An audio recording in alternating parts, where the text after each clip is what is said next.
If you're 7 years old and somebody, which I was trying to say this to my friends who had children, you're 7 years old and someone is stroking your penis, it feels good. Right. Even though you don't have a name for what that is, it feels good. Did you guys hear that? I've seen this video spreading, and as usual, we try to defend these evil people. This is an interview. I've seen people saying this is an AI generated. Why would it be an AI generated video? She said it. She said it. I've been on FBI raids where I've seen things that no person should ever see.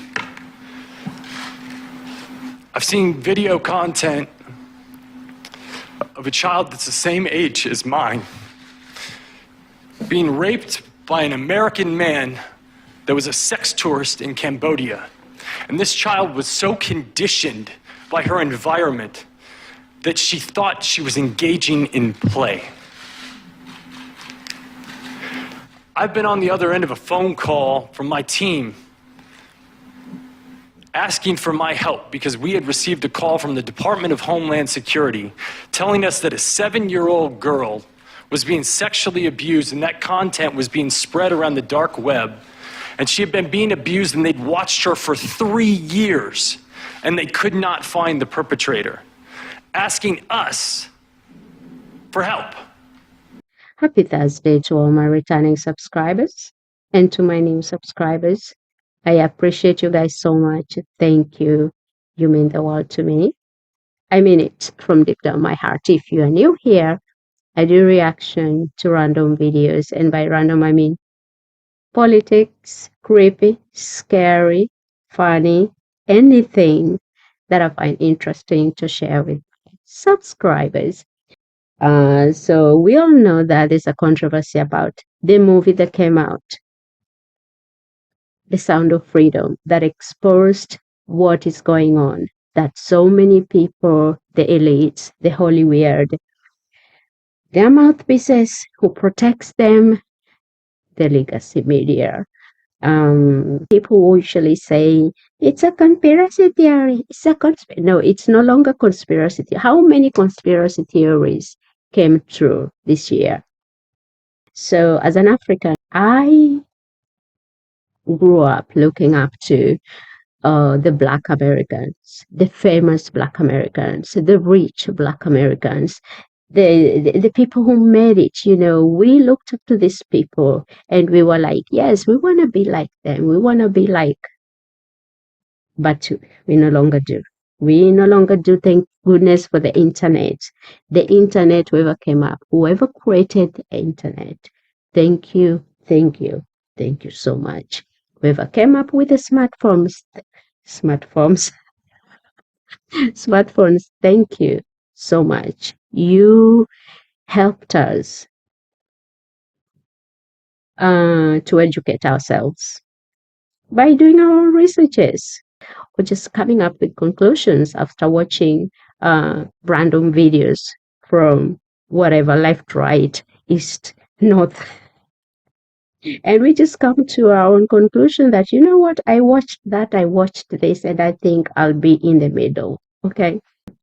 This video is for educational purposes only. I am not intending to hurt. And so let's dive right into this video. The trial of a former dormitory matron charged with abusing 6 students at Oprah Winfrey School for Girls in South Africa is resuming. Prosecutors say former dorm matron Tina Virginia Makopo tried to kiss and fondle the girls. She's also accused of kicking and hitting some of them. Makopo pleaded innocent to 14 charges of indecent assault, and criminal injury in South Africa. Meanwhile, in Philadelphia, the ex-headmistress of the $40 million school is suing Winfrey for defamation. The suit claims someone would conclude from Winfrey's comments that the school employee knew of the alleged abuse and was actively involved in covering it up. I was, needless to say, devastated and really shaken to my core. Winfrey said she was disappointed in the former headmistress. The TV talk show host also made comments about students who felt there was an atmosphere of repression at the school. And I spoke to all the girls personally, and I encouraged all of them, any of them who had actually been harmed, to please come forward. The lawsuit asked for more than $250,000 in damages. Carlotta Bradley, The Associated Press. I do not believe anything that Oprah said, and pretending like she didn't know whatever was happening in that school. And that statement that she just made about, I talked with the girls personally, I think that was like, she probably threatened them. That's just my opinion. Why would you? I don't know. I just don't trust Oprah. That's it. Now, this video is about uh, Angelina Jolie. I tried to find this interview. I can't find it anywhere. Angelina Jolie saw exactly what Oprah was doing to these girls. To believe that you can take them as property and sexually assault them and sell them, and it's something from the dark ages. It is just so horrific, but it's not isolated to Nigeria. The true horror of thinking that you are to blame for your own abuse simply because it felt good, that is exactly what they wanted. Oh, let me show you something. Let me just show you something. Wait. It feels good. I mean, if you're 7 years old and somebody, which I was trying to say this to my friends who had children, you're 7 years old and someone is stroking your penis, it feels good. Right. Even though you don't have a name for what that is, it feels good. And that was such a particularly challenging part for me in beginning therapy. That was one of the biggest things I kept bringing to therapy was, what does it mean that it felt good? What does that mean about me? That's one of the reasons it's so confusing, you know, for children. Yeah. And when I first said this years ago, people were like, you crazy, because everybody wants to believe it's like sexual assault. Did you guys hear that? I've seen this video spreading, and as usual, we try to defend these evil people. This is an interview. I've seen people saying this is an AI generated. It is not an AI generated. Why would it be an AI generated video? She said it. She said it. It feels good when you are a 7-year-old child and somebody touches your eggplant. It feels good. Now, this is somebody whom we've looked up to. This is somebody who went to Africa and opened up a girls' high school. Are you kidding me? Why would anyone defend Oprah Winfrey after watching this video? And the people out here be like, it's AI generated. What AI? What AI? Okay, people are just spreading this now because Sound of Freedom came out. So they're trying to expose all these elites, all these famous people, you know, who have had these controversial issues with kids. She's been around the PEDs, the Epsteins, the Weinsteins, all these people, that miracle doctor. She's been around all these people. In order for it to work, it has to be somebody you know, somebody you admire, somebody you respect, or maybe even love. And it feels good. I mean, if you're 7 years old and somebody, which I was trying to say this to my friends who had children, you're 7 years old and someone is stroking your penis, it feels good. Right. Even though you don't have a name for what that is, it feels good. And that was such a particularly challenging part for me in beginning therapy. That was one of the biggest things I kept bringing to therapy was, what does it mean that it felt good? What does that mean about me? That's one of the reasons it's so confusing for children. And when I first said this years ago, people were like, you crazy, because everybody wants to believe it's like sexual assault and you're being thrown up against the wall and you're being raped. And I have said for years, if the abuser is any good, you won't even know it's happened. You will be in it and you won't even know it's happened. And if the abuser is any good, he or she is going to make you feel like you're a part of it. You say you were married. You had marriage vows and you have rings. Right. You've just watched Oprah Winfrey say that. And the internet people trying to justify by saying, and these are famous YouTubers, not somebody who has like 1,000 subscribers like me. These are big YouTubers talking about an AI generated video. Are you kidding me? Maybe one of the greatest honors of my life today is to be here and leverage the work that I've done as testimony that may in some way benefit this nation that I love. I'd like to start by saying thank you to Chairman Corker for your leadership in this endeavor, and to Senator Cardin.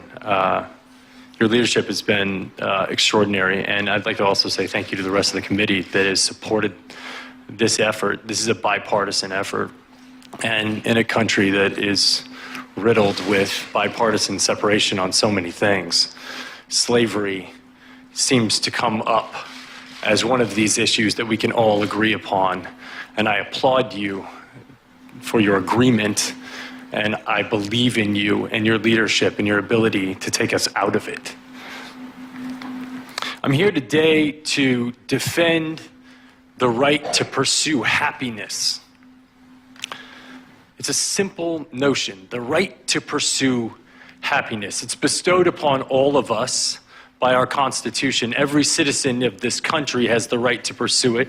And I believe that it is incumbent upon us as citizens of this nation, as Americans, to bestow that right upon others, upon each other, and upon the rest of the world.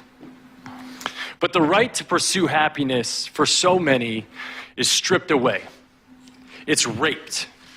It's abused. It's taken by force, fraud, or coercion.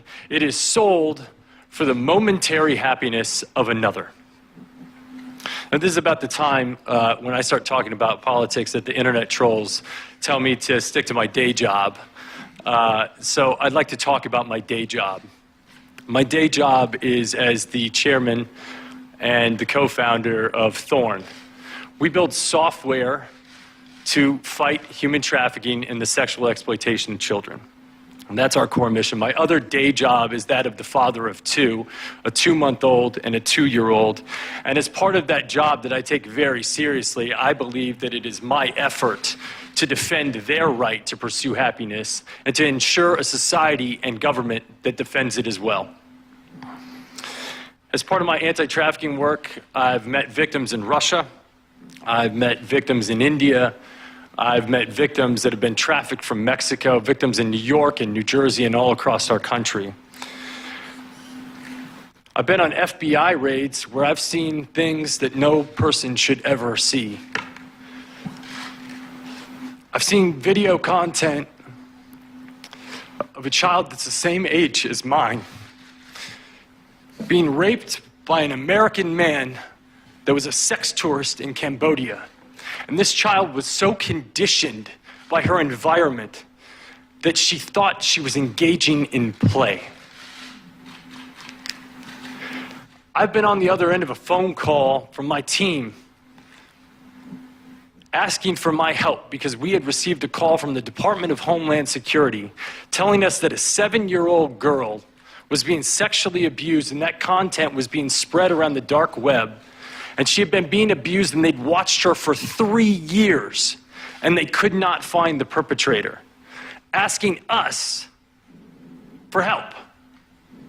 We were the last line of defense. An actor and his foundation were the potential last line of defense.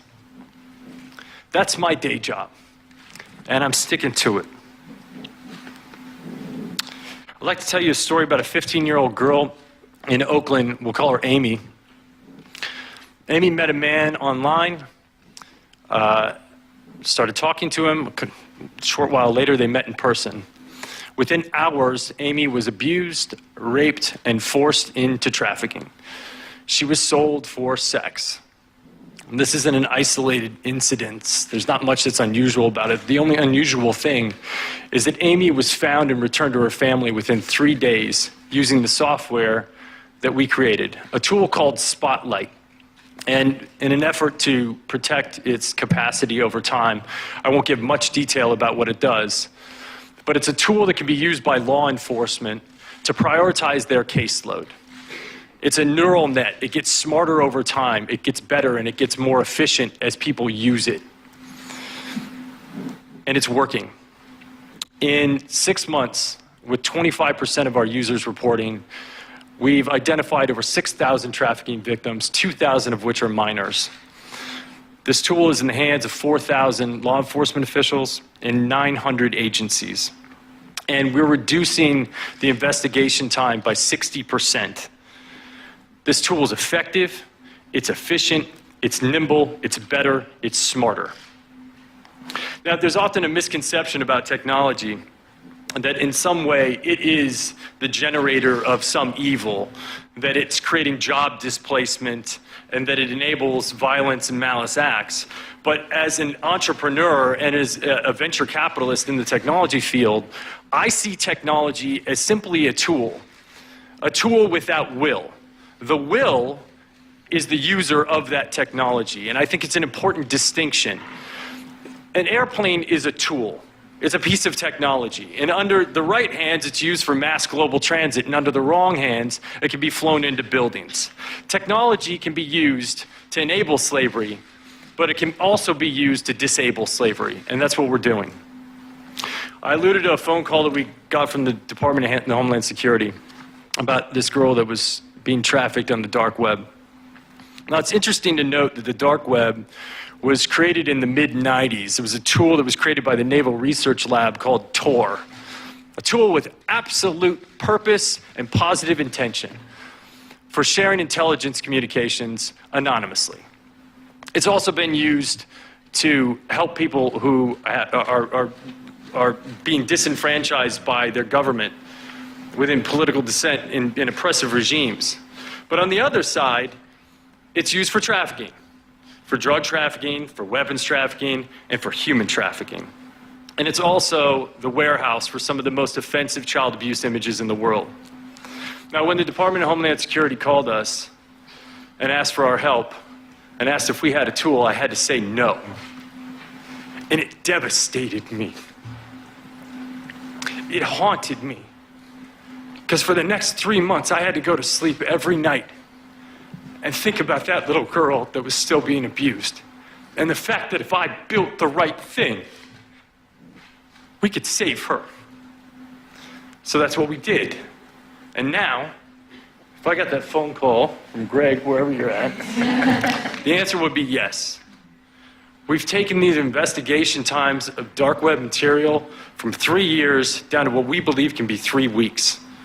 The tool is called Solus. Once again, I won't go into too much detail about the tool, but it's being used by 40 agencies across the world today in beta, and we believe that it's going to yield extraordinary results. And just like Spotlight, it gets smarter and more efficient and more cost-effective over time.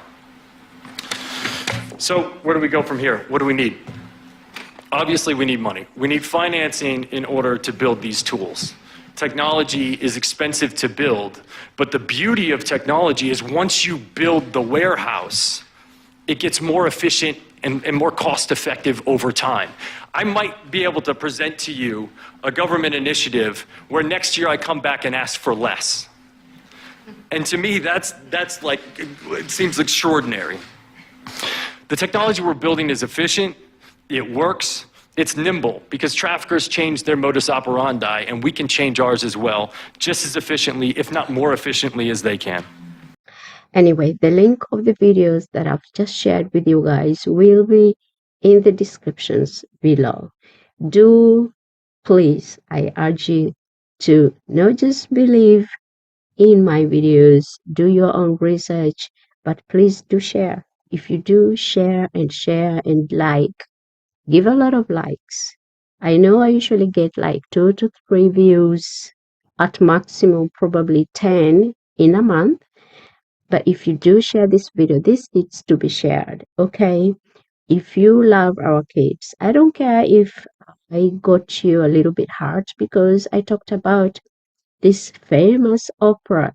Believe me, I grew up. I worshipped that woman. I was so proud to have the first Black woman billionaire in the world. The first Black billionaire, a woman, a Black woman. You know how proud as African I was? That went straight to the window. as I discovered that this woman is evil. She was evil. How can you just sit there in front of the whole world and say such a disgusting thing about a 7-year-old child? Anyway, guys, do your research. We have internet.